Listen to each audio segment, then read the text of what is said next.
homies, it's like I never left. But I did, and I lied to you again, like I always do. I disappeared for a few days. I needed it. Let me tell you what. Let's just give you a little recap. Rear delt / rotator cuff. Not feeling the greatest, Been getting better, slowly but surely, yeah. But, the Olympic lifting with the dead hang feeling at the beginning of the cleaner snatch, plus the lockout overhead, they're just putting so much pressure on such a minute muscle.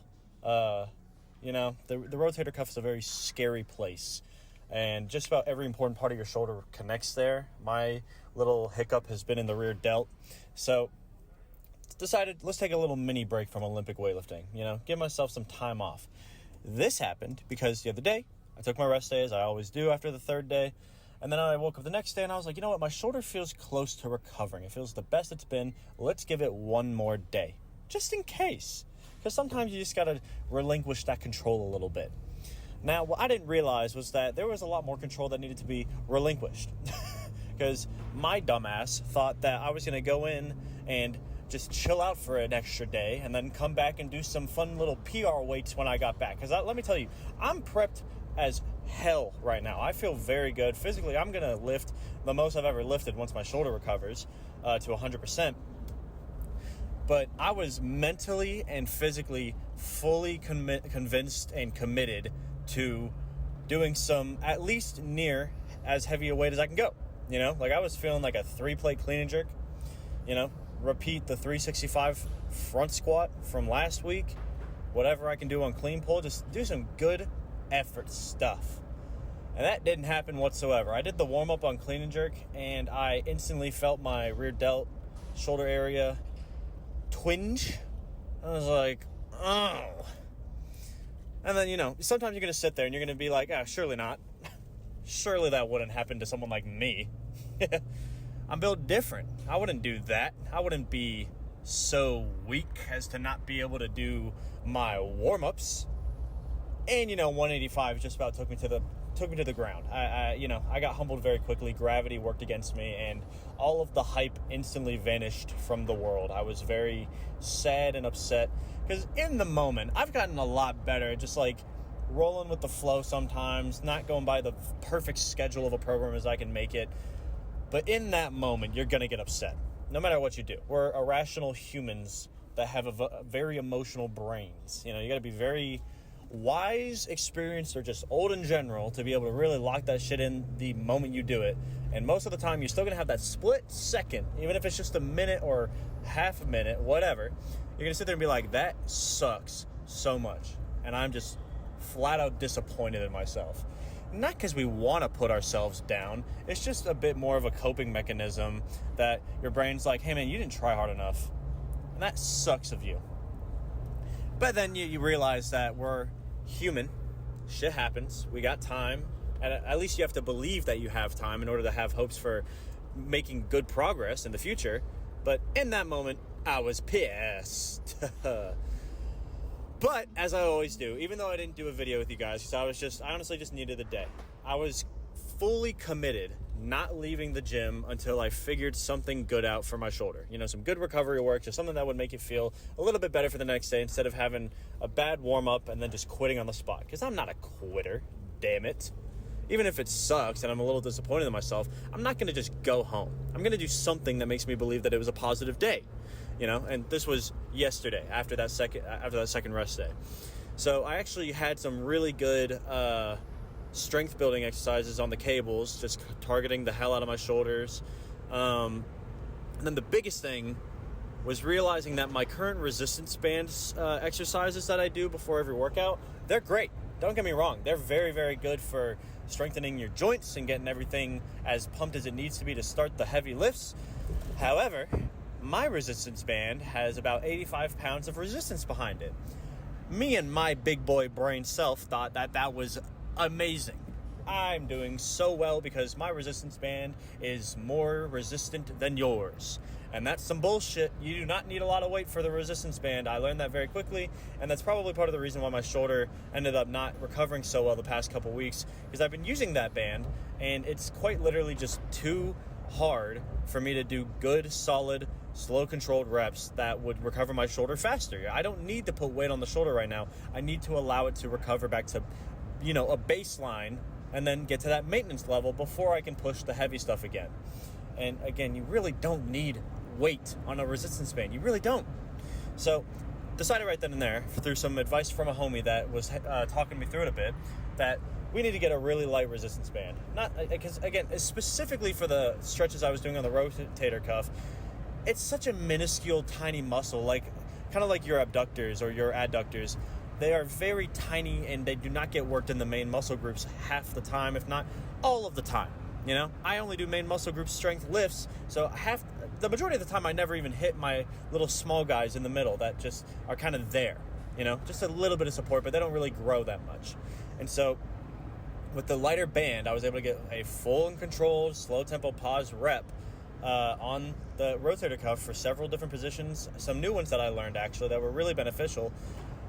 And it was the first step I've taken in the past 2-3 weeks that I've been recovering that really made me feel confident, because it was the first day that, however, the muscle underneath my arm, not the tricep, but the one that's on the very underside of my bicep, directly opposite to it, that was sore as shit. Sure, because I don't do these minute exercises ever.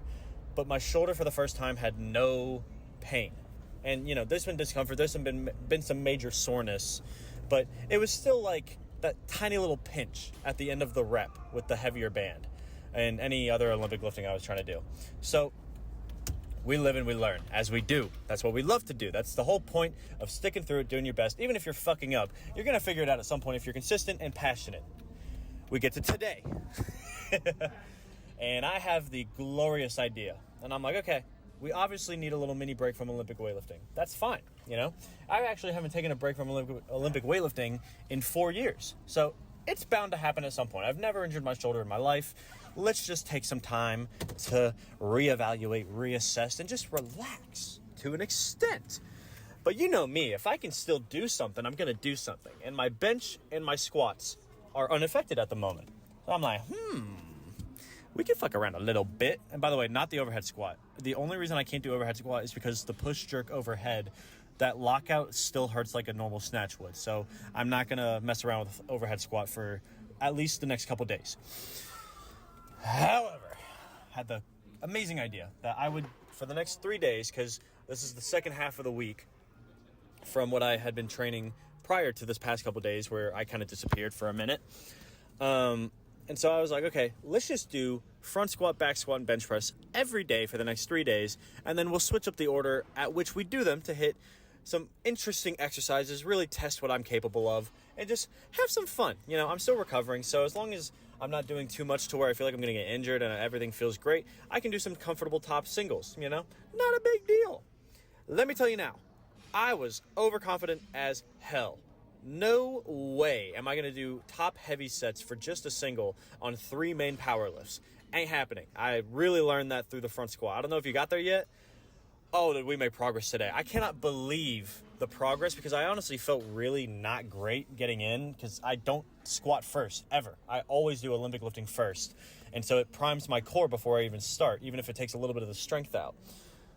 And that's fine. I like it that way more, but it was a different experience picking a front squat up right away. It definitely hit my core, my low back, my hips, my wrist. Everything was feeling away, in a bit of a mood.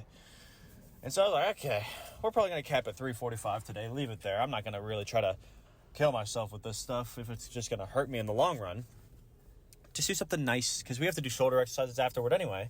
So might as well just do a comfortable top single, really comfortable, and then do those shoulder exercises as hard as I can to make them really good.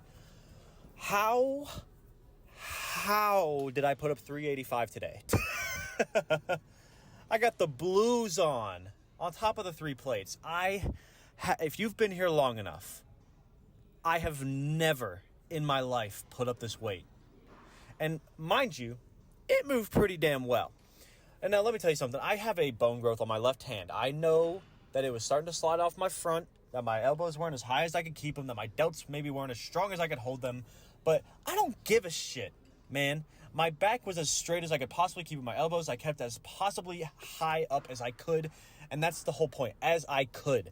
it's going to transfer over to my normal cleans and my front squats anyway, because it's the action of at least attempting to have as perfect and as solid of a form as you can, no matter what. That's just how it is, you know? And again, you really need to give yourself credit with those big days. I had no intention of putting up some heavy stuff today, and I cannot explain to you the surprise of being able to do something like this, unprepped after some rest days and doing front squats first. I never do that. 4 plates is on the cusp. It's nuts. Nuts. I never thought I'd be at this place so quickly, but here we are. You know, the normal program that I really am excited to get back on, it's going to be there. You know, it's waiting for me. I'm going to get back on it the moment I can. But like I said, I'm not going to rush it. I'll get there when my body allows me to. So I'm going to enjoy the fucking victory for what it was. And 365 moved insanely well. If you saw the one from last week, this week's moved way better. That's why I put on the extra 20 pounds. Because I knew for a fact that if I had added 10 pounds, no question I had that, based off how 365 moved. There was no point in my mind of doing 375. So I had to put on 385. I had to. Because that's what gets me to that next step. The leap of faith in something that I'm confident in, yet I still don't know. And that's what I love so much about the sport, is the ambiguity.